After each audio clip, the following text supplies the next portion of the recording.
Furthermore, Ibn Abi Hatim narrated that Ibn Abbas commented on Allah's statement. تو اللہ کا یہ جو statement ہے کہ رب اجعل ھذا بلدا آمنا وارزق اہلہ من الثمرات من آمن منہم باللہ والیوم الآخر، یہ آیت جو ہے جس کے اندر کہا گیا ہے میرے رب بنا دے اس مکہ شہر کو، my lord make this city Makkah place of security, امن و امان کی جگہ بنا دے اسے، and provide its people with fruits, اور اس کے لوگوں کو میوے عطا کر، such of them as believe in Allah and the last day, وہ لوگ جو اللہ پر ایمان رکھتے ہیں اور آخری دن پر۔ تو ابن عباس جو ہے ان کا رضی اللہ عنہما کامنٹ یہ ہے اس پر کہ Ibrahim asked Allah to grant sustenance for the believers only, کہ ابراہیم علیہ السلام نے جب رزق مانگا تو انہوں نے صرف مومنوں کے لیے مانگا، کافروں کے لیے نہیں۔ However, اللہ ریویلڈ، اللہ نے پھر یہ آیت بھیجی، نازل کی، I will also provide for the disbelievers، یعنی جو کافر ہیں، جو کفر کر رہے ہیں ان کو بھی میں دوں گا، just as I shall provide for the believers، جیسا کہ میں مومنوں کو دے رہا ہوں۔ وہ تو اللہ دے ہی رہا ہے۔ Would I create something and not sustain and provide for I shall allow the disbelievers little delight، کہ میں کسی چیز کی تخلیق کروں اور اس کو رزق نہ دوں، لیکن میں انہیں عطا کروں گا، کافروں کو بھی تھوڑی خوشیاں، تھوڑے مزے، تھوڑی لذتیں، and then force them to the torment of the fire، اور پھر ان کو گھسیٹتے ہوئے لے جا کے عذاب جہنم کے اندر آگ میں جھونک دوں گا۔ and what an evil destination، اور کتنا برا ٹھکانہ ہے وہ۔ ابن عباس then recited، اس کے بعد انہوں نے اس آیت کی تلاوت کی، اور یہ آیت جو ہے کُلًّا نُمِدُّ ہؤلاء وہؤلاء من عطاء ربک وما کان عطاء ربک محظورا، سورہ نمبر 17، سورہ اسراء اور سورہ بنی اسرائیل، آیت number 20۔ On each these as well as those، ہر ایک کو، یہ بھی اور وہ بھی، we bestow from the bounties of your Lord، ہم عطا کرتے ہیں ان کو تمہارے رب کی نعمتوں میں سے، یعنی اللہ خود کہہ رہا ہے کہ تمہارے رب کی نعمتوں میں سے، یعنی اس کی خود کی نعمتوں میں سے۔ and the bounties of your Lord can never be forbidden، اور اللہ کی نعمتیں کسی کے لیے بھی مطلب منع نہیں کی گئی ہے۔ This was recorded by Ibn Marduviyah، who also recorded similar statement from Ikrimah and Mujahid، اور یہ مطلب ابن مردویہ جو ہے انہوں نے بھی ریکارڈ کیا، اور یہی سیم اکرمہ اور مجاہد ان کے بھی سٹیٹمنٹس تھے۔ Similarly Allah said، قال قل ان الذین یفترون علی اللہ الکذب لا یفلحون، متاع فی الدنیا ثم الینا مرجعوہم ثم نذیقہم العذاب الشدید بما کانوا یکفرون، سورہ نمبر 10، آیت نمبر 69 and 70، دو آیتیں۔ سورہ نمبر 10 جو ہے وہ سورہ یونس۔ Verily those who invent a lie against Allah will never be successful، یقیناً وہ لوگ جو اللہ کے لیے جھوٹ گڑتے ہیں وہ کبھی کامیاب نہیں ہوں گے، فلاح نہیں پائیں گے۔ A brief enjoyment in this world، اس دنیا کی زندگی کے اندر تھوڑی سی مزے، انجوائمنٹ، کھاؤ پیو برتو، and then unto us will be their return، اور پھر ہماری طرف ان کا لوٹنا ہے۔ Then we shall make them taste the severest torment because they used to disbelieve، پھر ہم ان کو مزہ چکھائیں گے شدید ترین عذاب کا، کیونکہ وہ کفر کرتے تھے. پھر دوسری جو آیت ہے، سوچو قرآن میں کتنی آیتیں ہیں اس کے بارے میں. سورہ نمبر 31، سورہ لقمان. سورہ لقمان کی آیت نمبر 23-24 ہے. وَمَنْ كَفَرَ فَلَا يَحْزُنْكَ كُفْرُهُ إِلَيْنَا مَرْجِعُوهُمْ فَنُنَبِّئُوهُمْ بِمَا عَمِلُوا إِنَّ اللَّهَ عَلِيمٌ بِذَاتِ الصُّدُورِ نُمَتِّعُوهُمْ قَلِيلًا ثُمَّ نَسْتَرُّوهُمْ إِلَى عَذَابٍ غَلِيظٍ. استغفر اللہ. And whoever disbelieves، اور جو کوئی بھی کفر کرتا ہے، let not his disbelief grieve you او محمد صلی اللہ علیہ وسلم. تو جو کوئی بھی کفر کرتا ہے ان کا کفر آپ کو دکھی نہ کرے. To us is their return، ان کا لوٹنا تو ہماری ہی طرف ہے نا. And we shall inform them what they have done، ہم ان کو اس کی خبر دیں گے کہ تم نے کیا کیا کیا ہے، دنیا میں کیا کیا کر کے آئے ہو. Verily Allah is the knower of what is in the breasts of men، یقیناً اللہ جانتا ہے انسان کے صدور میں، اس کے سینے میں کیا ہے، کون کون سے راز دفن ہے اس کے سینے میں.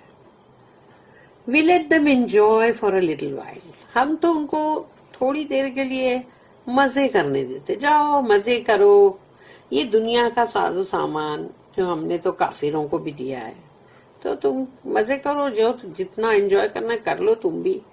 Then in the end we shall oblige them to enter a great torment، اس کے بعد ہم ان کو لے جائیں گے، زبردستی ڈال دیں گے اس بڑے عذاب کے اندر، داخل کر دیں گے. استغفر اللہ، اعوذ باللہ. پھر دیکھو ایک اور جگہ پر ہے جو کہ سورہ نمبر 43 ہے. سورہ نمبر 43 سورہ زخرف، آیت نمبر 33، 34، 35، تین آیتیں. وَلَوْلَا أَن يَكُونَ النَّاسُ أُمَّةً وَاحِدَةً لَجَعَلْنَا لِمَن يَكْفُرُ بِالرَّحْمَنِ لِبُيُوتِهِمْ سُقُوفًا مِّن فِضَّةٍ وَمَعَارِجَ عَلَيْهَا يَظْهَرُونَ وَلِبُيُوتِهِمْ أَبْوَابًا وَسُرُورًا عَلَيْهَا يَتَّكِئُونَ وَزُخْرُفًا وَإِن كُلُّ ذَلِكَ لَمَّا مَتَاعُ الْحَيَاةِ الدُّنْيَا وَالْآخِرَةُ عِندَ رَبِّكَ لِلْمُتَّقِينَ. اب اس میں دیکھو اللہ کیا کہہ رہا ہے. قرآن کی آیتیں ہیں، ہر جگہ پہ اللہ نے کیا کہا ہے. And were it not that mankind would have become of one community، all these believers desiring worldly life only، اگر یہ ہو جاتا کہ سارے کے سارے انسان پوری ایک امت یا ایک کمیونٹی بن جاتی اور وہ سب کے سب کافر ہوتے اور وہ سب کے سب دنیا کی زندگی چاہتے، ان کی خواہش ہے کہ ان کو دنیا کی اچھی زندگی ملے، اور یہ سب انسان ہیں جو سب کافر بن گئے. اللہ کہتا ہے We would have provided for those who disbelieve in the most gracious یعنی رحمان، تو ہم نے ان کو عطا کیا ہوتا ان کافروں کو جنہوں نے کفر کیا رحمان کا. اللہ نے اپنا یہاں نام رحمان یوز کیا کہ جو بہت رحم کرتا ہے اس کا کفر کیا. واہ. سلور روفs فار دیئر ہاؤسز، تو ہم ایسے کافروں کو جنہوں نے رحمان کا کفر کیا، ہم اسے دیتے چاندی کی چھتیں ان کے گھروں کی. تو سوچو، جس اللہ بولتا ہے کہ وہ کافروں کو اللہ چاندی کی چھتیں دیتا ان کے گھروں کی، یعنی ان کے گھر کے اوپر چاندی کی چھت ہوتی. اس لیے کسی کا بھی محل دیکھ کے کچھ مت سوچو. And elevators whereby they ascend، اور سیڑھیاں یا اس کے ایلیویٹر لفٹس جو بھی ہے جس سے کہ وہ چڑھتے ہیں اپنے مکان کے اندر، وہ بھی چاندی کی دیتا. And for their houses، اور ان کے گھروں کے لیے doors of silver میں نے سوچا ان کے دروازے بھی چاندی کے, اینڈ تھرونز آف سلور, یعنی عرش یعنی مطلب جو کاؤچز ہے وہ بھی مطلب سلور کے, چاندی کے, آن وچ دے کوڈ ریکلائن, جس پر وہ لیٹیں آرام کریں, اینڈ اڈورنمنٹس آف گولڈ, اور ان کی سجاوٹ پوری سونے کی, یعنی چاندی کے گھر, سونے کی سجاوٹ. واو. Yet all this would have been nothing but an enjoyment of this world. تو جو گھروں کے اندر چاندی سونے لدے پدے ہیں, اللہ کہتا ہے وہ گھر, اس میں کچھ بھی نہیں ہے سوائے اس کے کہ اس دنیا کے تھوڑے سے مزے, enjoyment. And the hereafter with your Lord is only for the muttaqeen. اور آخرت جو تمہارے رب کے ساتھ ہے, کیونکہ آخرت میں ہم رب کے ساتھ ہیں نا, اللہ کے ساتھ ہے, وہ صرف متقین کے لیے ہے. متقین وہ لوگ جن میں تقوی ہے, جو پائس ہیں, جو اللہ سے ڈرتے رہتے ہیں, اللہ سے محبت بھی کرتے ہیں. اللہ سے نیکسٹ, ثم أضطروه إلى عذاب النار وبئس المصير. Then I shall compel him to the torment of the fire, and worst indeed is that destination. پھر میں اسے زبردستی گھسیٹتے ہوئے لے جاؤں گا عذاب, آگ کے عذاب میں, اور یہ بہت ہی بدترین ٹھکانہ ہے. میننگ آفٹر دا ڈیلائٹ, دنیا کی لذتیں, دنیا کے مزے, سونے چاندی کے گھر, تو after the delight that the disbeliever enjoyed in this life, جو کافروں نے مزے کیے دنیا کی زندگی میں, I will make his destination torment in the fire. میں بنا دوں گا اس کا ٹھکانہ, اس کی رہنے کی جگہ عذاب آگ کے اندر. And what an evil destination. اور وہ کتنا غلیظ اور کتنا گندا, کتنا برا ٹھکانہ ہے. یعنی دنیا کے اندر جو سونے چاندی کے گھروں میں, مخملوں میں ہیں, نرم نرم گدوں میں, ان کو اب یہ اگر ملتا ہے تو سوچ لو کیا ہے. حرام کی کمائیاں, لوگوں کو غلط راستوں پہ ڈالنا, موویاں ڈراموں سے, سب سے. This ayah indicates that Allah gives the disbelievers respite and then seizes them in a manner compatible to His greatness and ability. اس آیت کے اندر یہ بات ہمیں ملتی ہے کہ اللہ جو ہے وہ کافروں کو مہلت دیتا ہے, اور وہ مہلت سے بھی اگر نہیں سدھرتے تو پھر اللہ کی پکڑ آتی ہے, اور وہ اس طرح سے آتی ہے جو کہ اللہ کے لیے اس کی قابلیت, اس کی بڑائی, اس کے اوپر وہ برابر جچے, کیونکہ اللہ پھر اللہ اکبر, ہی از گریٹ, تو پھر اس کے مطابق ہوئے گا. دس آیا از سملر ٹو اللہ اسٹیٹمنٹ. پھر اللہ کی ایک اور آیت ہے جو سورہ نمبر 22, سورہ حج, آیت number 48.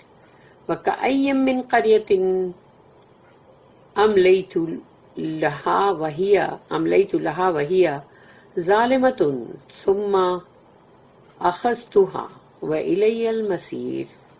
And many township did I give respite. اور بہت ساری ایسی بستیاں تھی جن کو میں نے مہلت دی تھی, while it was given to wrong doing, جبکہ وہاں پر گناہ کے کام ہو رہے تھے, میں نے ان کو مہلت دی تھی. Then in the end I seized it, پھر میں نے اسے پکڑا with punishment, عذاب سے, سزا سے. And to me is the final return of all. اور سب کا واپس لوٹ کے آنا, سب کا میری ہی طرف ہے. Also the two Sahihs recorded, اور دونوں صحیح میں, صحیح بخاری صحیح مسلم میں, لا احد اصبر على اذن سمعه من اللہ انہم یجعلون له ولدا وهو يرزقهم ويعافيهم. No one is more patient than Allah when hearing abuse. اللہ سے زیادہ کوئی بھی نہیں ہے جو صبر کرے کہ جب اللہ اپنے لیے بھلا برا سنتا ہے. کیسے لوگ اللہ کو بھلا برا کہتے ہیں, وہ سنتا ہے, پھر بھی کھانا دیتا ہے, ہوا دیتا ہے, سانس لو, پانی دیتا ہے, سب کچھ دیتا ہے. They attribute a son to him. پھر وہ اللہ کو ابیوز کرتے ہیں کہ یہ بول کر کے اس کا بیٹا ہے. استغفر اللہ, نعوذ باللہ. while he grants them sustenance and health, جبکہ اللہ نے ان کو رزق مہیا کیا ہے، صحت بھی دیے، اس کے باوجود اللہ کتنی ڈیگریڈنگ بات ہے یہ اللہ کے لیے. The Sahih also recorded, ان اللہ لا یملی للظالم حتی اذا اخذہ لم یفلتہ. Allah gives respite to the unjust person until when he seizes him. He never lets go of him. اللہ مہلت دیتا ہے مطلب رانگ لوگوں کو، گنہگاروں کو بھی، جب تک کہ وہ مطلب ان کو پکڑتا ہے، پھر ان کو وہ چھوڑتا نہیں ہے. He then recited Allah's statement, وَكَذَلِكَ أَخْذُ رَبِّكَ اذا اخذ القرى وهي ظالمة ان اخذه علیم شدید. یہ سورہ نمبر 11 کی سورہ ہود کی آیت number 102. Such is the punishment of your Lord when he punishes the population of towns while they are doing wrong. ایسی ہے تیرے رب کی سزا جب وہ سزا دیتا ہے، عذاب دیتا ہے بستیوں کو، ان شہروں کو، بستیوں کو، جب وہ گناہ پر آمدہ ہو جاتے ہیں، یعنی بہت گناہگار بن جاتے ہیں. Verily, his punishment is painful and severe. یقیناً اس کا عذاب بہت دردناک ہے اور بہت شدید ہے.